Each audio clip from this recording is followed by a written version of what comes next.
Imagine a place where the air smells of antiseptic and iron, but the screams are never for healing. A place where Maruta, the Japanese word for logs, referred not to wood, but to living, breathing human beings used as disposable tools for science. Welcome to Unit 731.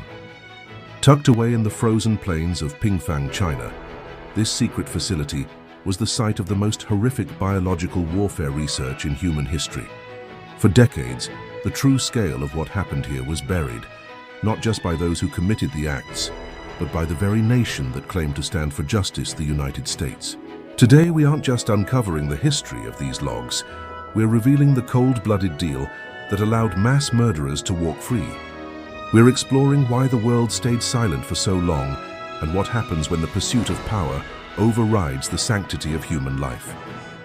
This is the dark legacy of Unit 731, and the secret that changed the course of modern medicine, at a cost no soul should ever have to pay. Ancient Atlas is more than a window into the past. It's a mirror for the present. When we look at Unit 731, we see a harrowing intersection of science and depravity. Established in 1935 under the command of General Shiro Ishii, a brilliant but fanatical surgeon, the unit was officially known as the Epidemic Prevention and Water Purification Department. But behind this clinical title lay a nightmare. To understand Ishii is to understand the terrifying potential of unchecked ambition. He was a man who saw the human body not as a sacred vessel, but as a biological map to be charted through pain. According to records brought to light by historians like Sheldon Harris in Factories of Death, an estimated 3,000 to 12,000 people were murdered inside its walls. The victims included Chinese civilians, Soviet prisoners, and even Allied POWs. They were subjected to conditions so extreme that they defy modern ethics. Yet, as the 2005 documentary Unit 731, Nightmares from the East reveals, many of the lead researchers were never tried for war crimes. They didn't end up in prison. Instead, they became deans of prestigious universities and heads of major pharmaceutical companies. How does a mass murderer transition into a pillar of society? The answer lies in the data they collected. Data that was so uniquely valuable and so ethically tainted that it became the currency for their freedom. Ishii convinced the world that his science was necessary for the future of warfare. He turned human suffering into a commodity. As we move deeper into the facility's history, we must ask ourselves, what is the true value of knowledge if it is bought with the blood of the innocent? This segment of history is often skipped in Western textbooks, but for the families of the victims, the silence is a second trauma. We are here to break that silence. To General Ishii and his staff, the prisoners were not people, they were Maruta. The dehumanization was absolute and systematic. When a prisoner entered the gates of Pingfang, their name was stripped away and replaced with a number. They were fed well, not out of kindness, but to ensure that their bodies were pristine specimens for the experiments to come. The first stage of the Maruta protocol often involved intermittent reinforcement of fear. Prisoners would be led into sterile rooms where researchers would infect them with the world's most deadly pathogens, the bubonic plague, cholera, smallpox, and anthrax. But they didn't just watch them die from a distance. The core of Unit 731's research was the vivisection. Doctors performed surgeries on living, conscious patients, often without anesthesia, because they believed that the use of painkillers would contaminate the physiological results.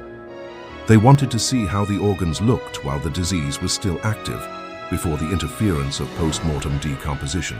Imagine the psychological state of a person watching a doctor approach them with a scalpel, knowing that their role was to be a living map. This wasn't science, it was a ritual of absolute control. Allows a person to be a healing physician in one life and a cold-blooded killer in another. The researchers at Unit 731 were often family men who went home to their children after a day of dismantling human lives. They also conducted pressure tests. Prisoners were placed in vacuum chambers to see how much internal pressure the human body could withstand before the eyes literally popped from their sockets. They tested the limits of human endurance by spinning victims in centrifuges until they died, or by injecting them with animal blood to see the reaction. In one of the most chilling series of tests, they focused on frostbite. Prisoners were taken outside in the Manchurian winter, their limbs doused in water until they froze solid. Researchers would then strike the limbs with sticks. If they sounded like wood, the log was ready for the next stage. They would then test various thawing methods, plunging frozen limbs into boiling water or leaving them to rot, to find the most efficient way to treat Japanese soldiers on the front lines. The cruelty was clinical, calculated, and documented with a precision that makes the skin crawl. Unit 731 was not just a laboratory, it was a factory. Their goal was the mass production of biological death. Shiro Ishii dreamt of a world where Japan could conquer entire nations without firing a single bullet. To achieve this, the unit developed specialized porcelain bombs. Unlike metal bombs, which generated too much heat and killed the biological agents inside, porcelain shattered at a specific altitude, releasing a deadly mist of infected fleas or bacteria. They didn't just test these on the logs inside the facility. They took the experiments into the field. Japanese planes flew over Chinese cities like Ningbo and Changde, dropping wheat, millet, and cotton wads infested with plague-carrying fleas. Shortly after, outbreaks of the Black Death began to ravage the civilian population. Thousands died in agony, never knowing they were the subjects of a secret military trial. The researchers also focused on social engineering through infection. They would give candy injected with anthrax to local children or contaminate community wells with typhoid. They wanted to know how quickly a society would collapse when hit by an invisible enemy. This was the birth of modern biological warfare as we know it. The data gathered from these field tests was meticulously recorded in the pockmarked reports, which documented the death tolls and the speed of contagion. What makes this even more disturbing is the level of empathy exploit used by the researchers. Sometimes doctors would act as if they were providing medical aid to the local villagers, only to use that access to infect them. They used the victim's trust as a weapon. This violation of the do no harm oath is perhaps the greatest tragedy of Unit 731.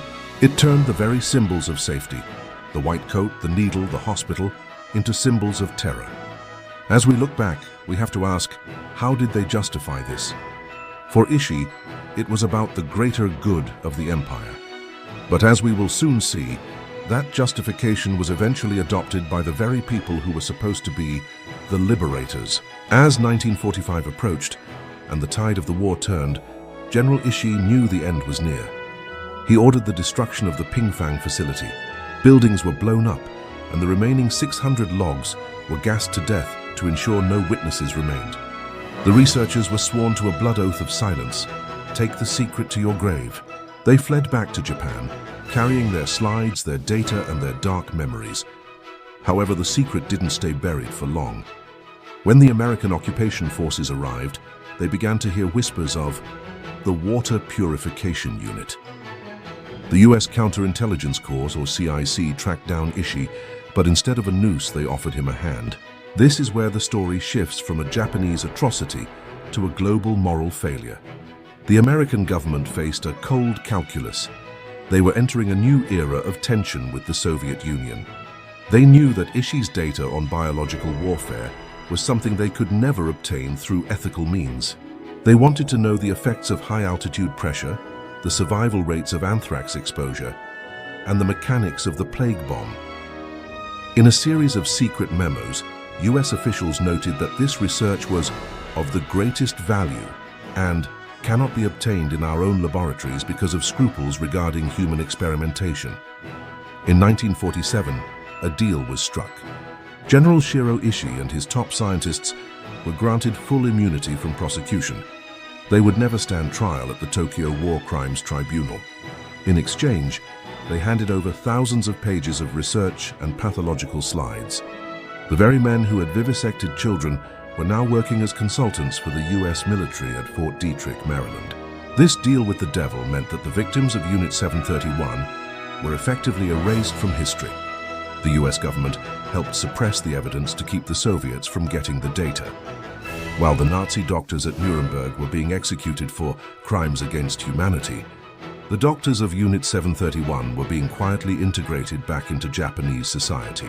Many became the founders of modern Japanese Green Cross pharmaceutical companies and prominent figures in the medical establishment.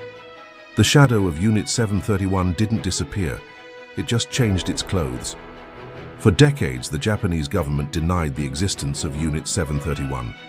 It was treated as a conspiracy theory until the late 1980s, when a group of former members, haunted by what they had done, began to speak out. They described the physical toll of their work, not just on the victims, but on their own psyches. One former researcher recalled the look in a Maruta's eyes during a vivisection, a gaze that stayed with him for 50 years. The tragedy is that much of the medical progress we enjoy today has roots in these dark experiments. There is an ongoing ethical debate in the medical community. Should we use data obtained through torture? Some argue that to discard the data would be to make the victims' deaths meaningless, while others argue that using it validates the crime. As noted in the works of researcher Bessel van der Kolk, the body keeps the score.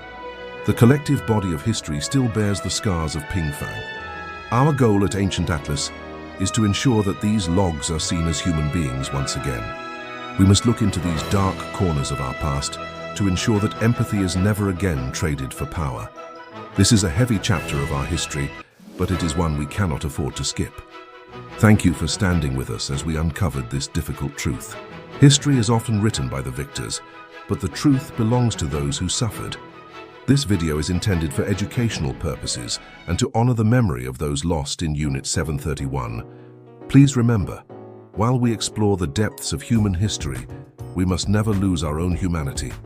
If you found this investigation important, please subscribe to Ancient Atlas. Your support allows us to continue bringing these untold stories to light. We'd like to hear from you in the comments. How should we, as a society, handle scientific data that comes from such a dark source? Next time, we're pivoting to a different kind of mystery, the lost city of the Amazon that even modern satellites can't fully explain.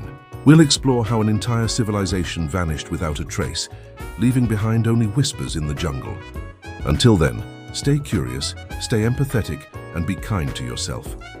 See you in the next chapter of the Atlas.